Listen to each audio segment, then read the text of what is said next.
Municipal ఎన్నికల కసరత్తు speedup చేసింది రాష్ట్ర ఎన్నికల సంఘం. ప్రభుత్వం నుంచి గ్రీన్ సిగ్నల్ రాగానే ఎన్నికలు నిర్వహించే విధంగా ఏర్పాట్లు చేస్తోంది.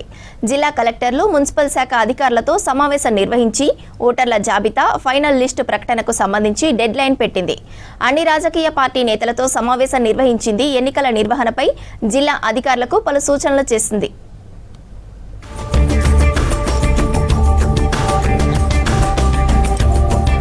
ఈ నెలాఖరులోపు రాష్ట్రంలో మున్సిపల్ ఎన్నికల షెడ్యూల్ వచ్చే అవకాశం ఉంది. అందుకు సంబంధించిన ప్రాసెస్లో మరింత స్పీడ్ పెంచింది రాష్ట్ర ఎన్నికల సంఘం. సర్పంచ్ ఎన్నికల తరహాలో ఎలాంటి సమస్యలు రాకుండా ప్రశాంత వాతావరణంలో ఎన్నికలు నిర్వహించేందుకు కసరత్తు మొదలుపెట్టింది ఎన్నికల సంఘం. మున్సిపల్ ఎన్నికల నిర్వహణ, ఏర్పాట్లు, ఓటర్ లిస్టు ప్రకటన, పోలింగ్ స్టేషన్ల వారీగా తుది జాబితా ప్రకటనకు సంబంధించి జిల్లా కలెక్టర్లు, మున్సిపల్ శాఖ అధికారులతో సమావేశాన్ని నిర్వహించింది ఎన్నికల సంఘం. ఈ నెల 12న మున్సిపల్ ఎన్నికలకు సంబంధించి ఫైనల్ లిస్టును రిలీజ్ చేయాలని సూచించింది.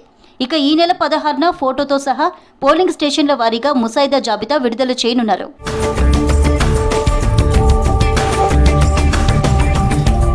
ఇక అన్ని రాజకీయ పార్టీలతో మున్సిపల్ ఎన్నికల నిర్వహణ, ఓటర్ జాబితాపై పార్టీ నేతల సూచనలు తీసుకుంది ఎన్నికల సంఘం. ఎన్నికల టైంలో పార్టీల నేతలు పాటించాల్సిన నిబంధనలు తదితర అంశాలపై పలు సూచనలు చేసింది ఎస్ఈసీ.